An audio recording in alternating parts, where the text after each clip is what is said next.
Hi all, my name is Richard Nugent. I am an economist and the lead developer for the HEC FDA program at HEC.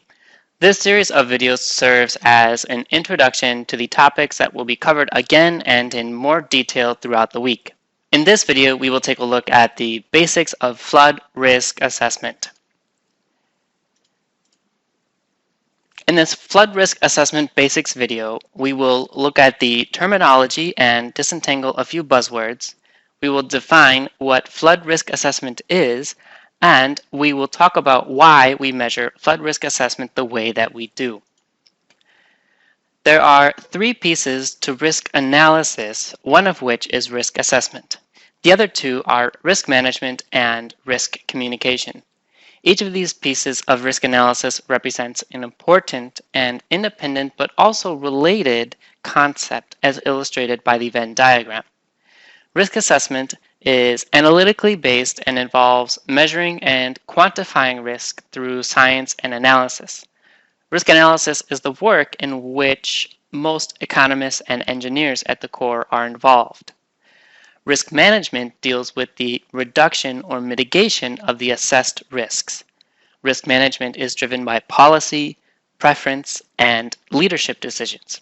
For instance, we could drive flood risk close to zero by moving us all up atop a mountain, but we realize that this is not possible or efficient from a social or human standpoint and would probably just increase the severity of other risks like avalanche. So we have to develop procedures, policies, and decision-making criteria that help us to decide which risks we reduce and how we go about reducing such risks. Risk communication is based on the interactive exchange of information and must be consistent with our risk assessment and management. Meaning our planners and PAO representatives do not get to claim that they do not understand math and just make things up. Everything must be presented in a way that is exactly as complex as it is without being any more complex than that, all the while using plain language. The way that we describe risk must be understandable by all groups to effectively influence behavior generally. All three of these terms are generally put under this umbrella of risk analysis, and many disciplines contribute toward risk analysis, and the course instructors in part reflect that diversity. Now that we understand the difference between risk assessment, risk management, and risk communication, let's discuss risk assessment a bit more deeply. The goal of most, if not all, flood risk management projects is flood risk reduction. What does flood risk reduction mean? To answer that, we need to define risk. We define or assess risk as the sum product of probabilities and consequences. Risk is equivalent to the sum product of the probability of an event X times the consequences of event X. This is the expected value or probability weighted value for a random, or in USACE language, uncertain variable. The sum product of the probability of x times x asymptotically approaches the integral of this thing for incrementally small changes in x. By defining our objective metrics like this, it turns out to be the best way of measuring our goal of risk reduction. Take, for example, the following flow record. An option that totally avoids the use of probabilistic methods and calculus would be to use the existing observed data.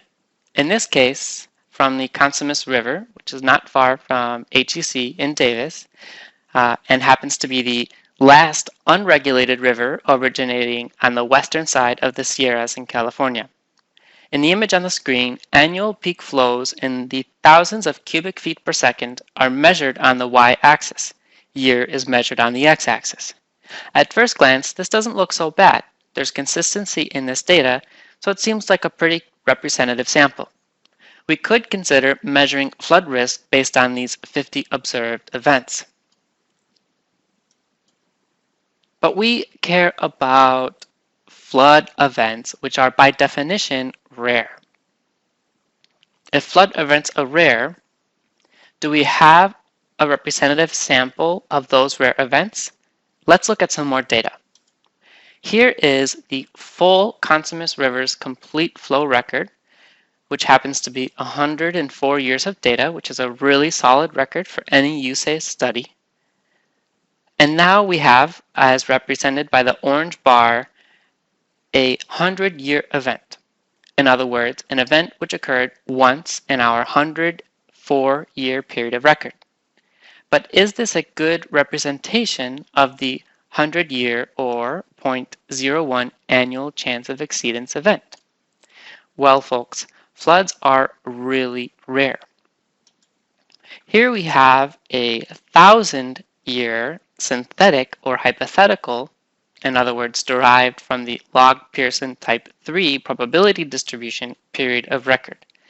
We can see that the 100-year event may have been overestimated in probability, since we should expect to see about 10 events with similar magnitude, 1 per 100 years, but we only have 4, as you can see by the 4 orange bars.